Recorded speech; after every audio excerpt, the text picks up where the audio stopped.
কংগ্ৰেছ দল হৈছে 855 জন অসমীয়া হত্যাকাৰী এটা দল। কংগ্ৰেছ দলে প্ৰায় 4000তকৈ অসমীয়া যুৱকক গুপ্ত হত্যাৰ নামত হত্যা কৰা এটা দল। একোৱে যদি হোৱা নাই 33,000 কিলোমিটাৰ ৰাস্তা আমাৰ কেনেকুৱাকৈ হ'ল। একোৱে যদি হোৱা নাই আমাৰ 2000তকৈ অধিক নতুন স্কুল ঘৰ কেনেকুৱাকৈ হ'ল। একোৱে যদি হোৱা নাই আমি যে 40 লাখ মহিলাক আমি যি অৰুণোদয়ৰ জৰিয়তে সহায় কৰিছোঁ সেইটো কেনেকৈ হ'ল। একো যদি হোৱা নাই 40 লাখ মহিলাক যে আমি লাখপতি বাইদেউ বনাম কেনেকৈ হ'ল। ভাল কথা, শুভেচ্ছা জনাইছোঁ। 26খন চিট লৈ পেলাই তেওঁলোকে চৰকাৰ গঠন কৰিব আৰু আমি 100খন চিট লৈ পেলাই বিৰোধীত থাকিম।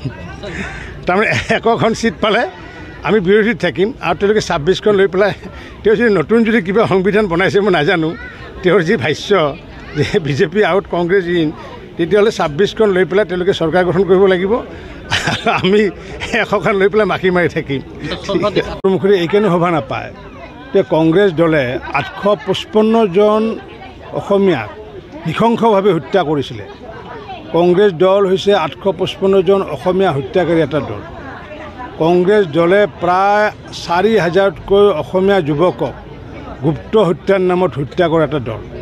গতিকে সেই গুপ্ত হত্যাৰ 4000 অসমীয়াক হত্যা কৰা 855গৰাকী অসমীয়াক তেজাল যুৱকক হত্যা কৰা দলৰ এগৰাকী সভাপতিয়ে এই কথা ক'বলৈ নাপায়। গতিকে আগতে তেখেতে কংগ্ৰেছ দলে যি পূৰ্বতে ভুল কৰিলে সেই ভুলৰ বাবে তেওঁ যদি অসমীয়া মানুহৰ ওচৰত যদি ক্ষমা বিচাৰে তেতিয়াহ'লে ক্ষমা বিচাৰি ক'লেহে এই কথাষাৰ মই শুনিব পাৰিম, অন্যথাই মোৰ কাণেৰে শুনাটো পাপ বুলি মই ভাবোঁ। যদি বিজেপি দলৰ বিধায়কসকলে উন্নয়ন কৰিব নোৱাৰে তেতিয়াহ'লে পদত্যাগৰ দাবী জনাইছে গৌৰৱ গগৈ। উন্নয়নটো কৰিছোঁ, আমাৰ এতিয়া উন্নয়ন কৰাটো কাম শেষ, কাৰণ কিয় নতুন চৰকাৰী আঁচনি যিমানবোৰ আছিলে ইতিমধ্যে আমাৰ এইটো চনৰ 25-26 চনৰ যি বাজেট, এই বাজেটৰ আধাৰত 30 কোটিকৈ ৰাস্তাৰ কাম ইতিমধ্যে টেণ্ডাৰ হৈ গ'ল, মোৰ সমষ্টিত কাম চলি আছে।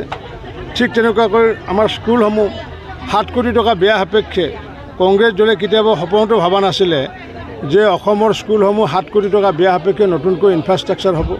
কংগ্ৰেছ দলে পাৰৰ বাহা বনাইছিলে অংগনবাদীৰ নামত, তাতো ঘোটালা আছিলে। কিন্তু আজি আমি বিজেপি চৰকাৰ হিমন্ত বিশ্ব শৰ্মাৰ নেতৃত্বত 25 লাখ টকীয়া অংগনবাদীত তেওঁলোকৰ ল'ৰা ছোৱালী পঢ়ি আছে।